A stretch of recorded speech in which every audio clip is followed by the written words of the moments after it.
John chapter 19. Then Pilate therefore took Jesus and scourged him.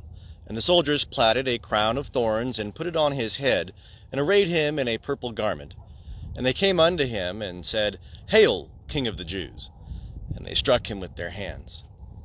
And Pilate went out again, and saith unto them, Behold, I bring him out to you, that ye may know that I find no crime in him. Jesus therefore came out, wearing the crown of thorns and the purple garment. And Pilate saith unto them, Behold the man!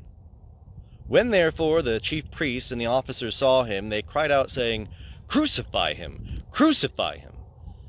Pilate saith unto them, Take him yourselves and crucify him, for I find no crime in him. The Jews answered him, We have a law, and by that law he ought to die, because he made himself the Son of God. When Pilate therefore heard this saying, he was the more afraid, and he entered into the praetorium again, and saith unto Jesus, Whence art thou? But Jesus gave him no answer.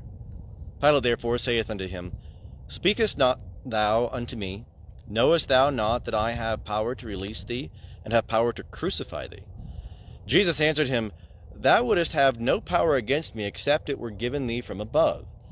Therefore he that delivered me unto thee hath greater sin. Upon this Pilate sought to release him, but the Jews cried out, saying, If thou release this man, thou art not Caesar's friend. Every one that maketh himself a king speaketh against Caesar. When Pilate therefore heard these words, he brought Jesus out, and sat down on the judgment seat at a place called the Pavement, but in Hebrew Gabbatha. Now it was the preparation of the Passover. It was about the 6th hour, and he saith unto the Jews, Behold your king!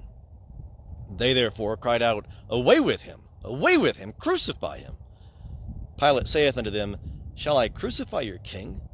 The chief priests answered, We have no king but Caesar. Then therefore he delivered him unto them to be crucified. They took Jesus therefore, and he went out, bearing the cross for himself, unto the place called the place of a skull, which is called in Hebrew Golgotha, where they crucified him, and with him 2 others, on either side, one, and Jesus in the midst. And Pilate wrote a title also, and put it on the cross, and there was written, Jesus of Nazareth, the King of the Jews. This title therefore read many of the Jews, for the place where Jesus was crucified was nigh to the city, and it was written in Hebrew, and in Latin, and in Greek. The chief priests of the Jews therefore said to Pilate, Write not the King of the Jews, but that he said, I am the King of the Jews. Pilate answered, What I have written, I have written. The soldiers therefore, when they had crucified Jesus, took his garments, and made 4 parts, to every soldier a part, and also the coat. Now the coat was without seam, woven from the top throughout. They said therefore one to another, Let us not rend it, but cast lots for it, whose it shall be, that the scripture might be fulfilled, which saith, They parted my garments among them, and upon my vesture did they cast lots. These things therefore the soldiers did. But there was standing by the cross of Jesus his mother, and his mother's sister, Mary the wife of Clopas, and Mary Magdalene. When Jesus therefore saw his mother, and the disciple standing by, whom he loved, he saith unto his mother, Woman, behold thy son.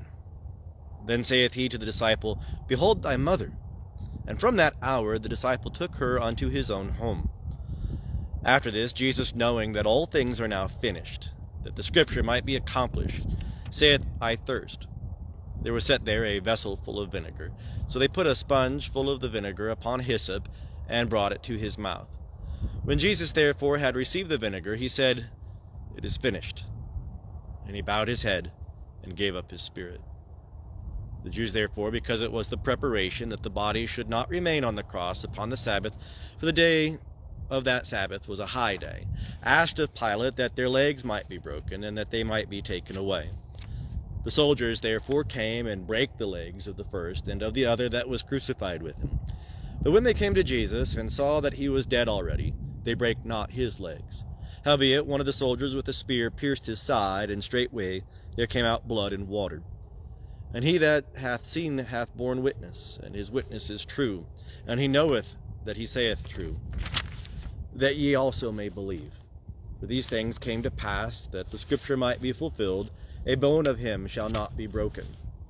And again another scripture saith, They shall look on him whom they pierced. And after these things, Joseph of Arimathea, being a disciple of Jesus, but secretly for fear of the Jews, asked of Pilate that he might take away the body of Jesus, and Pilate gave him leave. He came therefore and took away his body.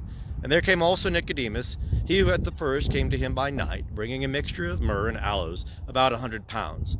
So they took the body of Jesus and bound it in linen cloths with the spices, as the custom of the Jews is to bury. Now in the place where he was crucified there was a garden, and in the garden a new tomb, wherein was never a man yet laid. There then, because of the Jews' preparation, for the tomb was nigh at hand, they laid Jesus.